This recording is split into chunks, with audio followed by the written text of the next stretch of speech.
All right, so we're going to talk about the immune system. Um, this is going to be a fairly lengthy, hopefully not too complicated lecture on the immune system.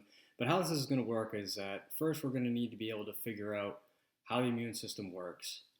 And then we're going to use that path to head towards what happens when the immune system goes awry. Specifically, we'll end up talking about anaphylaxis and sepsis. So, let's start.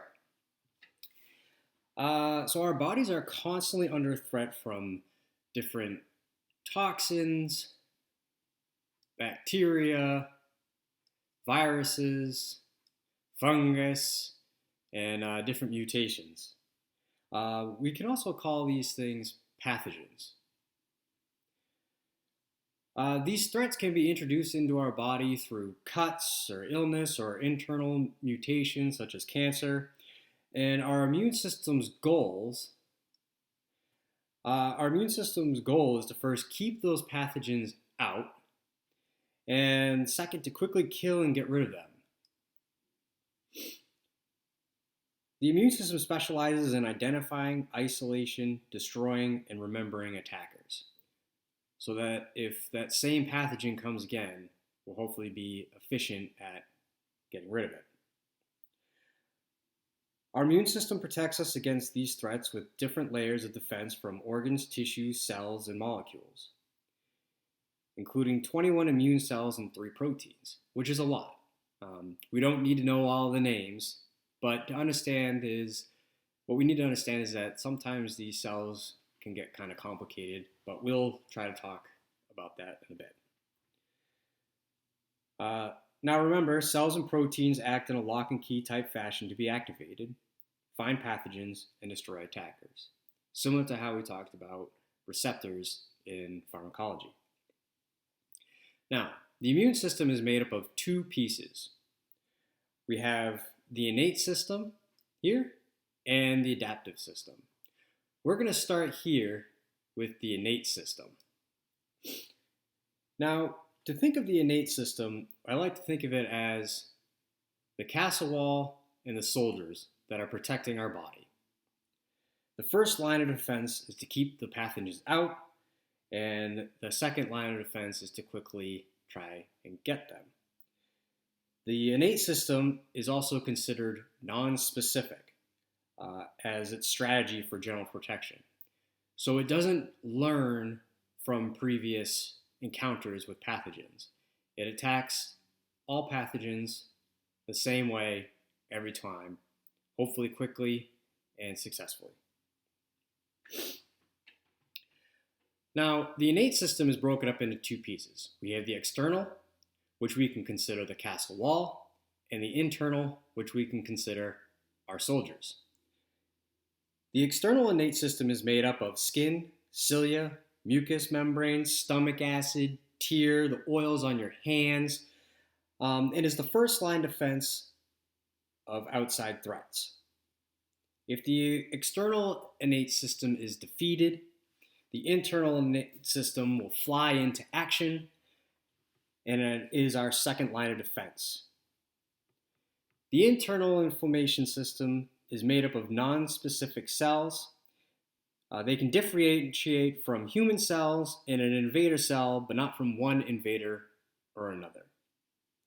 The internal innate system has 2 tools, which we will talk about: inflammation and leukocytes, which is a fancy way of saying white blood cells, but we're going to focus mostly on a type of white blood cell called a phagocyte.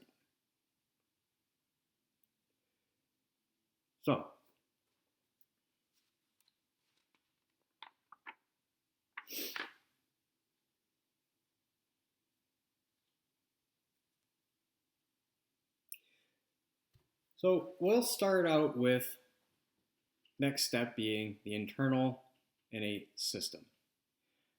Now, as I said, the white blood cells of our immune system can be quite complicated. So first, let's try to dissect a couple of these names.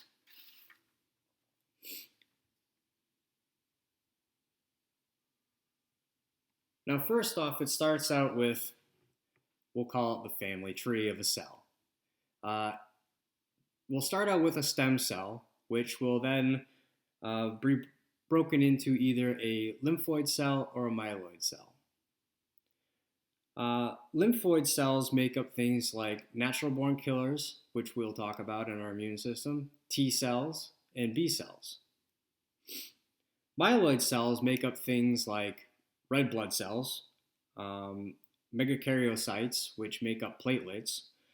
But for our immune system, we'll be focusing on things such as neutrophils, eosinophils, basophils, mast cells, and monocytes.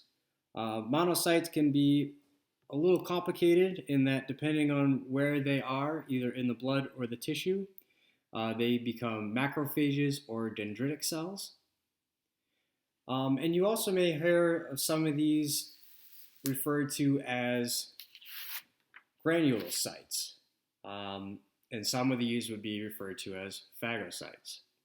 A phagocyte, like the neutrophil or the dendritic cell and the macrophage and the mast cell, are going to be white blood cells that consume and more or less eat a pathogen. And that's where we'll go to next. So, our phagocytes. So, to just kind of add a little bit of context here, we're going to say that you unfortunately stepped on a nail with your bare foot. So, because of that, we have struck a hole in our castle wall or our external innate system, and now an antigen has been able to get inside our body. What's going to happen next is the phagocyte have receptors, but they only respond to things that they know are bad. Could be a bacterium or have receptors for a virus, etc. They're going to attack the same way every time. So our little phagocyte, almost kind of like a Pac-Man here, is going to come over and going to find an antigen. And it's almost going to be as if the antigen puts up a little pirate flag that says, I'm not friendly. And so the phagocyte will then attempt to grab and get rid of the antigen. So when the phagocyte comes in contact with a pathogen, once they are bounded, the phagocyte is triggered and it will wrap around the pathogen and be completely engulfed. So we'll be moving down here.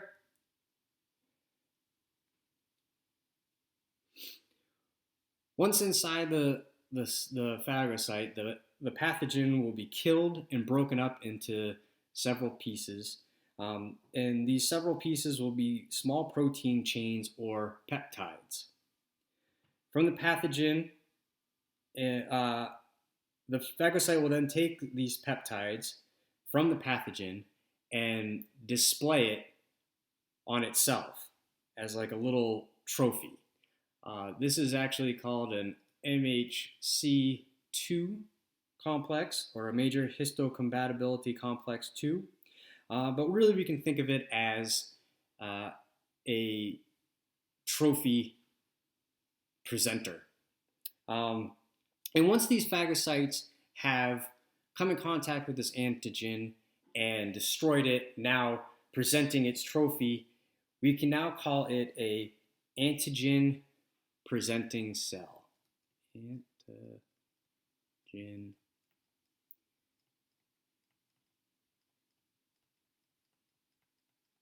presenting cell.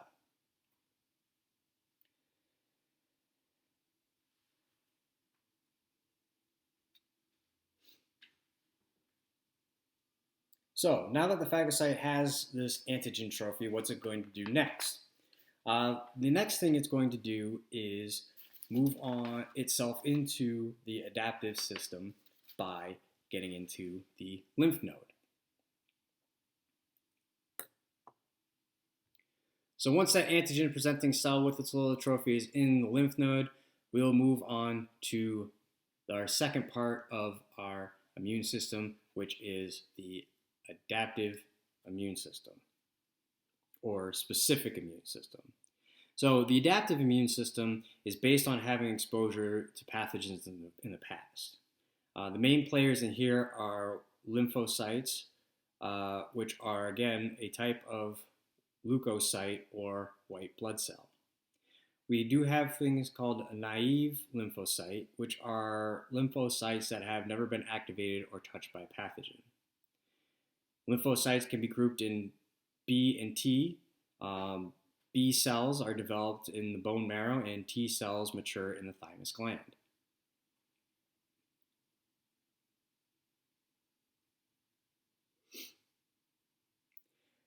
The antigen will both be presented by a phagocyte or professional antigen presenter, which we had over here, and it can also sometimes find its way into the lymph node for it to come into contact with one of these B or T cells.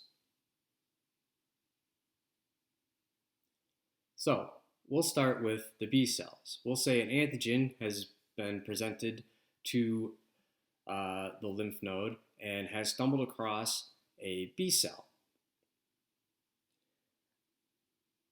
Now, from a 10,000 foot view, what we need to know is that B cells produce antibodies. We can also call these immunoglobulins, or IG for short.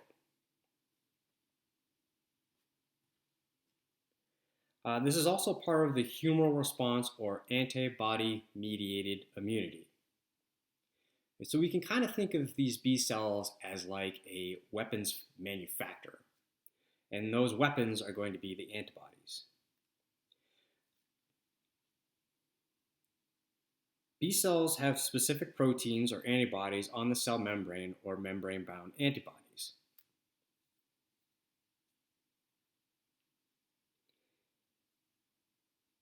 Antibodies will attach to antigens like a lock and key.